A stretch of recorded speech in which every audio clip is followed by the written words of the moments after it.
Hello বন্ধুরা, welcome to my YouTube channel. তোমাদের সবাইকে আমি আমার এই ছোট্ট ইউটিউব চ্যানেলে স্বাগত জানাচ্ছি। আজকে আমাদের যে প্রথম প্রশ্ন সেটা হলো গিয়ে লোহার ওপর জিঙ্কের প্রলেপ দেওয়ার প্রক্রিয়াকে কি বলা হয়? সেটা হলো গিয়ে গ্যালভানাইজেশন। লোহার ওপর জিঙ্কের প্রলেপ দেওয়াকে বলা হচ্ছে গ্যালভানাইজেশন। ঠিক আছে, গ্যালভানাইজেশন এটি রাসায়নিক প্রক্রিয়া যেখানে লোহার ওপর জিঙ্কের প্রলেপ দেওয়া হয় যাতে লোহা সহজে জং না ধরে, সেই জন্য প্রলেপটা দেওয়া হয়।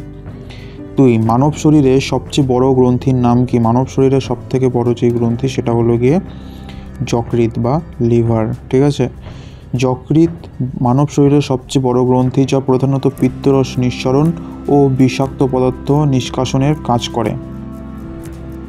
তারপরে ভারতের প্রথম তেল শোধনাগার কোথায় অবস্থিত? ভারতের প্রথম তেল শোধনাগার এটি অবস্থিত হলো গিয়ে ডিগবয়। কোথায়?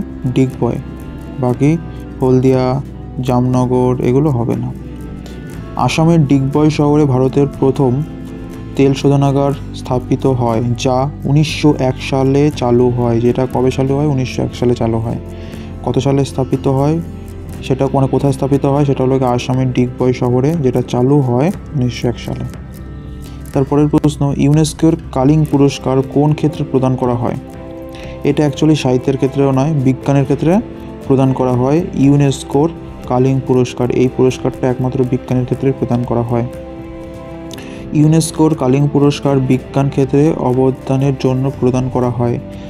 বিজ্ঞান ক্ষেত্রে অবদানের জন্য এই পুরস্কারটা দেওয়া হয়ে থাকে, যা 1952 সালে প্রবর্তিত হয়। তারপরে 5 নম্বরে, হায়দ্রাবাদের চারমিনার কে নির্মাণ করেছিলেন? হায়দ্রাবাদের চারমিনার এটি নির্মাণ করেছিল হলো গিয়ে কুলি কুতুব শাহ। কুলি কুতুব শাহ। ঠিক আছে, কুলি কুতুব শাহ 1591 সালে হায়দ্রাবাদের চারমিনার নির্মাণ করেছিলেন। এটি ইসলামী স্থাপত্যের এক উৎকৃষ্ট নিদর্শন। ঠিক আছে। 6 নম্বর, ভারতের পক্ষে টেস্ট ক্রিকেটে প্রথম সেঞ্চুরি কে করেছিলেন? ভারতের পক্ষ থেকে টেস্ট ক্রিকেটে প্রথম সেঞ্চুরি করেছিলেন সেটা হলো গিয়ে লালা অমরনাথ। এটা হবে সঠিক উত্তর। ঠিক আছে, লালা অমরনাথ তিনি ভারতের পক্ষে টেস্ট ক্রিকেটে প্রথম সেঞ্চুরি করেছিল। তারপরে কত সালে? 1933 সালে ইংল্যান্ডের বিপক্ষে লালা অমরনাথ ভারতের প্রথম টেস্ট সেঞ্চুরি করেন।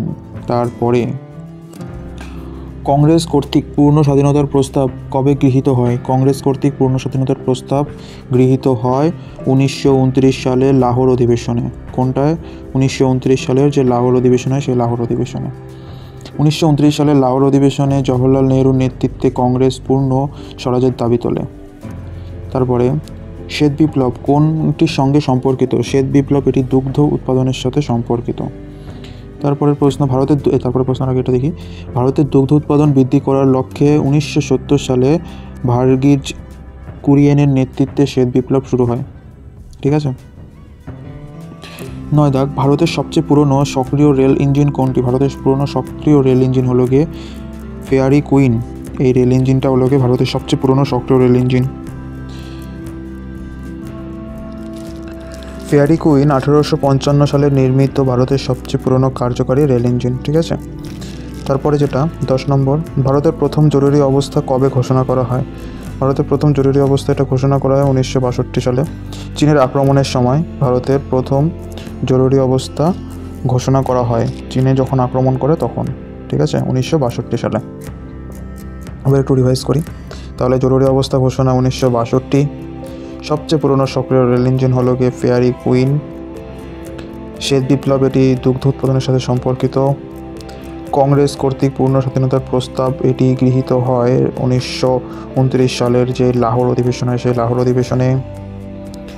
ভারতের পক্ষে টেস্ট ক্রিকেটের প্রথম সেঞ্চুরি দেয় লালা অমরনাথ।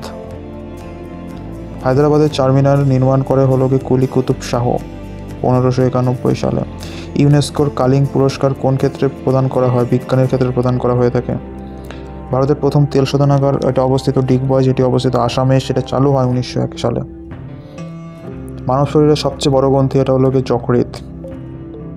লাস্ট প্রশ্ন, লোহার উপর জিঙ্কের প্রলেপ দেওয়া এটাকে বলা হয় গ্যালভানাইজেশন। অতএব এইটা দেওয়া হয় কারণ লোহার উপর যাতে সহজে জং না ধরে।